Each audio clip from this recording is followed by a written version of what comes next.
नमस्कार, मैं हूं अनिल वर्मा शेखर। आप देख रहे हैं आई विटनेस लाइव न्यूज यूपी। तो शुरू करते हैं खबरों का सिलसिला और पेश है आज की ये प्रमुख खबर। आई विटनेस न्यूज पर आज देखिए, ईंट भट्टा उद्योग में अब जेसीबी युग की शुरुआत। भट्टा मालिकों का संघर्ष रंग लाया, कैबिनेट ने दी मंजूरी तो योगी और खन्ना को किया शुक्रिया।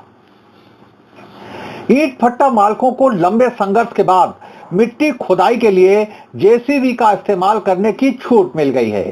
ये जानकर हैरत होगी कि जेसीबी के इस युग में अभी तक ईंट निर्माण में मिट्टी खुदाई के लिए हस्तचालन शब्द का उल्लेख किया गया था और इसकी आड़ में भट्टा मालिकों का तरह तरह से उत्पीड़न हो रहा था। यूपी कैबिनेट ने 2 मीटर तक मिट्टी खुदाई में मशीनों का इस्तेमाल करने की छूट देने की घोषणा की तो भट्टा मालिकों ने राहत की सांस ली। आज ईंट निर्माता समिति के अध्यक्ष कृष्ण द्विवेदी और महामंत्री सुग्रीव सिंह गंगवार ने सरकार के इस फैसले के लिए मुख्यमंत्री योगी आदित्यनाथ और वित्त मंत्री सुरेश खन्ना को बधाई दी। पत्रकार वार्ता में कोषाध्यक्ष नारायण प्रसाद अग्रवाल, दिनेश बाबू श्रीवास्तव, राम सिंह, जितेंद्र यादव, सन्नू गंगवार, अजय माहेश्वरी, महेंद्र कटियार, विनोद कटियार, कृष्णा रस्तोगी, ब्रजेश यादव, भास्कर दत्त द्विवेदी आदि मुख्य रूप से उपस्थित रहे। भट्टे के व्यापार में मिट्टी की खनन और परिवहन में जो जेसीबी को लेकर दिक्कत और परेशानी थी और पिछले 12 वर्षों से इस व्यापार में इस जेसीबी के नाम से हमारे व्यापारियों का पूरे प्रदेश में उत्पीड़न हो रहा था, पुलिस विभाग द्वारा और राजस्व विभाग द्वारा। क्योंकि उसमें खनन 2 मीटर था गहराई में, उसमें हस्तचालन शब्द था। हस्तचालन से ये संभव नहीं था और जहाँ जेसीबी से के बिना ये व्यापारी कारोबार हो नहीं सकता था। तो जेसीबी के नाम से हमारे व्यापारिक ट्रेड का पूरे प्रदेश में दोहन हो रहा था 12 वर्षों में। उसके लिए हमारी प्रदेश की यूनियन पिछले 12 वर्षों से उस हस्तचालन शब्द को हटाए जाने के लिए सरकार के से प्रत्यावेदन कर रही थी, मांग कर रही थी कि जब आपने हस्तचालन में 2 मीटर की अनुमति दी है तो उसको मैकेनाइज शब्द या मशीन से खनन में कन्वर्ट करने में क्या दिक्कत है।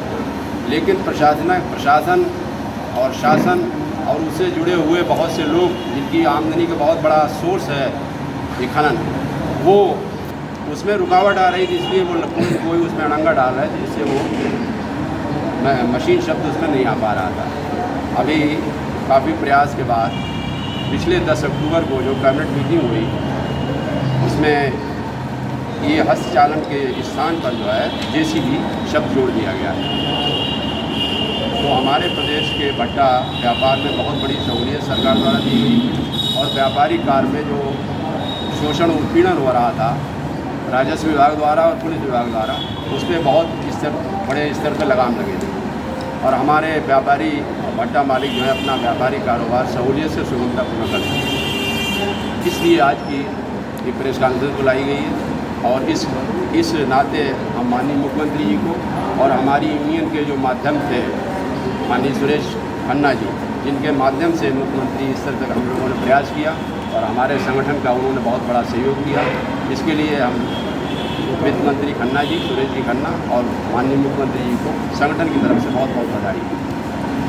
के ऊपर एक 18% जीएसटी और लगा दी, मतलब टैक्स के ऊपर टैक्स कभी नहीं लगता, मतलब किसी प्रावधान नहीं। माननीय योगी आदित्यनाथ जी ने भट्टा उद्योग को एक नई जान देने का काम किया है।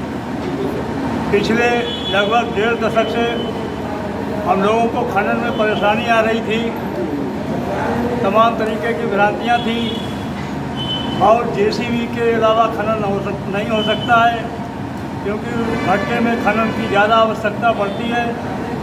तो हमारे स्टेट भट्टा संघ के स्टेट पदाधिकारियों ने माननीय वित्त मंत्री सुरेश खन्ना जी से मिलकर माननीय योगी आदित्यनाथ जी के समक्ष समस्या रखी तो माननीय योगी आदित्यनाथ जी ने हमारी बात को स्वीकार किया और हस्त खनन के को रोक के जेसीबी चलाने की अनुमति दी।